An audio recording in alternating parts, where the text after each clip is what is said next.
Hello friends, welcome to our channel NSC education. NSC education YouTube চ্যানেলে তোমাদের প্রত্যেককে স্বাগত জানাই। এই মুহূর্তের গুরুত্বপূর্ণ আপডেট, পশ্চিমবঙ্গ প্রাথমিক শিক্ষা পর্ষদের তরফ থেকে পাবলিশ করা মেরিট লিস্ট। তোমরা প্রত্যেকেই কম বেশি কিন্তু কৌতূহলী ছিলে। তো সুপ্রিম কোর্টের বিধি অনুযায়ী বা সুপ্রিম কোর্টের মামলার যে শুনানি অনুযায়ী কিন্তু পর্ষদও সেই মেরিট লিস্ট কিন্তু পাবলিশ করে দিল তার একদিনের মধ্যেই বলা যেতে পারে। তো আজকে আমি সেই মেরিট লিস্টে কি লেখা রয়েছে সেটাও আমি তোমাদের সামনে তুলে ধরব, এবং স্বয়ং পর্ষদ সভাপতি গৌতম পাল তিনি কি জানিয়েছেন প্রেস কনফারেন্সে সেটাও আমি তোমাদের সামনে আজকে তুলে ধরব। আর তোমাদেরকে আরেকটা কথা বলে রাখি, তোমরা যে মেরিট লিস্টটা দেখছো সেটা কিন্তু সঠিক মেরিট লিস্ট। এবং তোমাদেরকে আরও একটা বার্তা জানিয়ে রাখি, তোমরা যারা এই মুহূর্তে অনস্ক্রিনে রয়েছো, পর্ষদ থেকে কিন্তু এইটুকু ডিসিশান পর্ষদের যে কমিটি রয়েছে ওনারা নিয়েছেন যে এক সপ্তাহের মধ্যে কিন্তু ওই নিয়োগ কিন্তু পুরোপুরিভাবে কমপ্লিট হয়ে যাবে।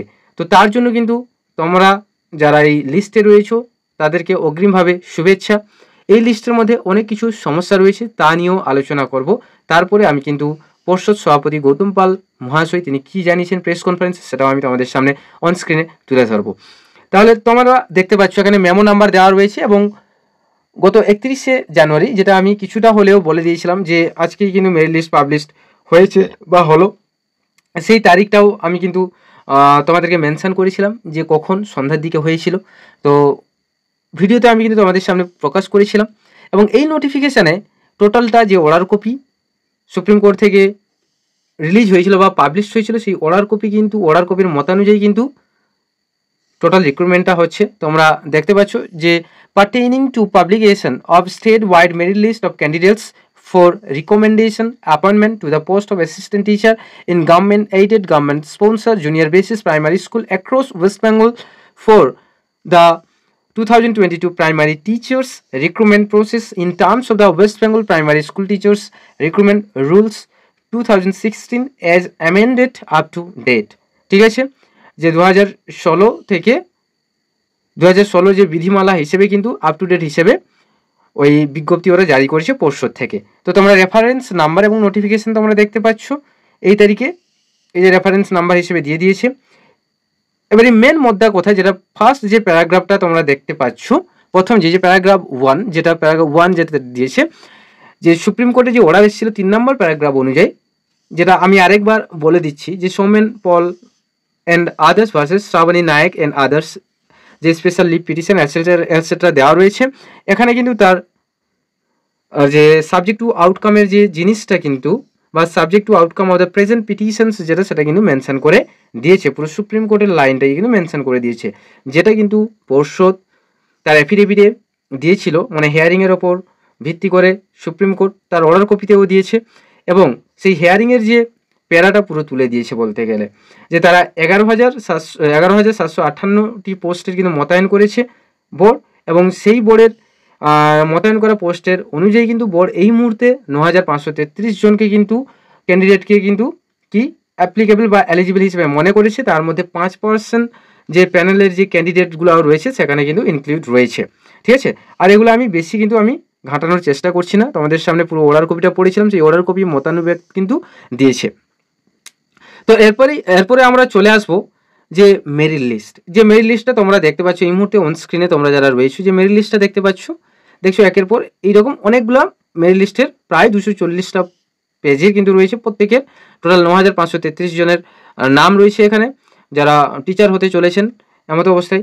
তো মেরিট লিস্টে অনেকের কিন্তু একটা গন্ডগোল হচ্ছে। গন্ডগোল বলতে কি, কেউ কেউ মনে করছে যে আমি তো জেনারেল কাস্টের বা জেনারেল ক্যাটেগরিতে আমি তো ফর্ম ফিল আপ করেছি, কিন্তু আমার নামটা কিন্তু এক্সেম্পটেড ক্যাটেগরি, মানে যেরকম বলা যেতে পারে ফিজিক্যাল হ্যান্ডিক্যাপ্ট বা এক্স সার্ভিসে বা প্যারা টিচারে কেন চলে এসছে। তাদেরকে বলে রাখি যে ওই প্যারা টিচার বা এক্স সার্ভিসম্যান বা যেটা বলা যেতে পারে ফিজিক্যাল হ্যান্ডিক্যাপ্টে কিন্তু তাদের সিটটা সম্পূর্ণভাবে ফিল ইন হয়নি বলে তুমি কিন্তু ওই কাট অফ মার্কের মধ্যে ঢুকে গেছো, তুমি বা তোমরা বা আপনারা কাট অফ মার্কের মধ্যে ঢুকে গেছেন। তো এতে কোনো মানে প্যানিক হওয়ার কোনো প্রয়োজন নেই আমার মনে হয়, কারণ প্যানিক হয়ে কিছু লাভ নেই। আর পর্ষদও একটা কথা জানিয়েছে যে 1 সপ্তাহের মধ্যে কিন্তু ওরা যে প্যানেলটা বের করেছে, মেরিট লিস্টটা, প্যানেলের যে মেরিট লিস্ট বের করেছে ওই মেরিট লিস্ট অনুযায়ী কিন্তু তারা ক্যান্ডিডেটদের যারা রয়েছে, যেসব অ্যাপ্লিকেন্টস রয়েছে যাদের মেরিট লিস্টে নাম এসছে তাদের কিন্তু রিক্রুট করিয়ে নেবে অ্যাপয়েন্টমেন্ট লেটার দিয়ে। ঠিক আছে, তো তোমরা তাহলে বুঝতে পারলে প্রত্যেকেই যে অ্যাকচুয়ালি কীটা বলা হয়েছে। সব কিছুই কিন্তু অর্ডার কপি অনুযায়ী কিন্তু এখানে করা রয়েছে, তার বেশি কিছু বাইরে দেওয়া নেই, যেটা আমি আগে থেকে পড়ে দেখেছি, তাই আমি আর বেশি কিন্তু ইন ডিটেলসে আলোচনাটা করতে আর যাচ্ছি না। তো তোমাদেরকে বলে দিলাম যে মেরিট লিস্টে যে প্রবলেমটা এসছে সেই প্রবলেমটা অ্যাকচুয়ালি প্রবলেম বলবো না, এটা একটা বলতে গেলে যে সেখানে সিটের যে সিটটা ছিল সেই সিটটা পূরণ না হওয়ার কারণে কিন্তু তুমি সেই সিটের আয়ত্তাধীনে চলে এসছো, তো এতে কিন্তু কেউ কিন্তু প্যানিক হবে না। তো এরপরে আমরা চলে আসবো স্বয়ং গৌতম পাল পর্ষদ সভাপতি কি বলেছেন সেটাও আমরা কিন্তু জেনে নেব প্রেস কনফারেন্সে, সেটাও আমি তোমাদের সামনে তুলে ধরতে চলেছি। তো তোমরা যারা এই মুহূর্তে আমাদের এই ভিডিওটি অন স্ক্রিনে দেখছো, অবশ্যই ভিডিওটি ভালো লেগে থাকলে বা ইনফরমেটিভ মনে হলে অবশ্যই ভিডিওটিকে লাইক করো, শেয়ার করো, এবং যদি কোনো রকমভাবে কোনো জিজ্ঞাসা থাকে তাহলে তুমি কমেন্ট বক্সে এসে কিন্তু কমেন্ট করে জানাতে পারো। এবং যদি আমাদের চ্যানেলে নতুন হয়ে থাকো তাহলে অবশ্যই চ্যানেলটিকে সাবস্ক্রাইব করো এবং পাশে থাকা বেল আইকনটিকে প্রেস করো। তো আমরা চলে যাব সেই গৌতম পালের সেই মন্তব্য কিন্তু আমরা শুনে নেব গৌতম পাল মহাশয়ের পর্ষদ সভাপতির, আর যে তিনি কি মন্তব্য রেখেছেন ওই প্যানেলটাকে নিয়ে। ঠিক আছে, তো চলো দেখা যাক। মেরিট লিস্ট আমরা যে বার করছি এটা কিন্তু নিয়োগের একেবারে শেষের ঠিক আগের মুহূর্ত। আমরা যখন বিজ্ঞাপন দিই সেটা কিন্তু নিয়োগের ফার্স্ট স্টেপ।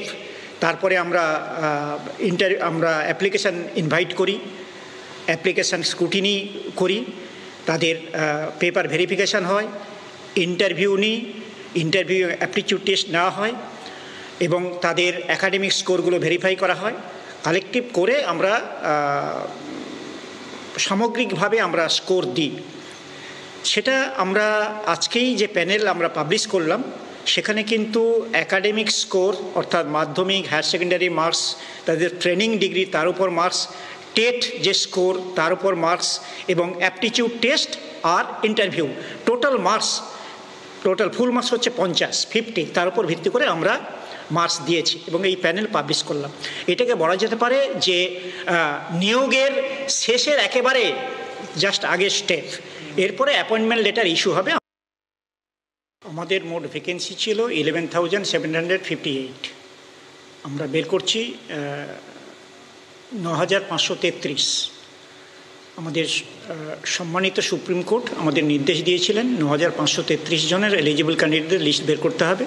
রিমেনিং ভ্যাকেন্সিগুলো ডিপেন্ড করবে আমাদের 20-22 যে ডিএলএড ব্যাচ, তাদের আমরা ইন্টারভিউ নেব 6 সপ্তাহের মধ্যে, দিয়ে রিপোর্ট সাবমিট করব, সুপ্রিম কোর্টে হিয়ারিং হবে এবং তাদের জাজমেন্ট না আসা পর্যন্ত আমরা কিন্তু ওই রিমেনিং ভ্যাকেন্সি 2,200 সামথিং আমরা কিন্তু অ্যাপয়েন্টমেন্ট দিতে পারবো না।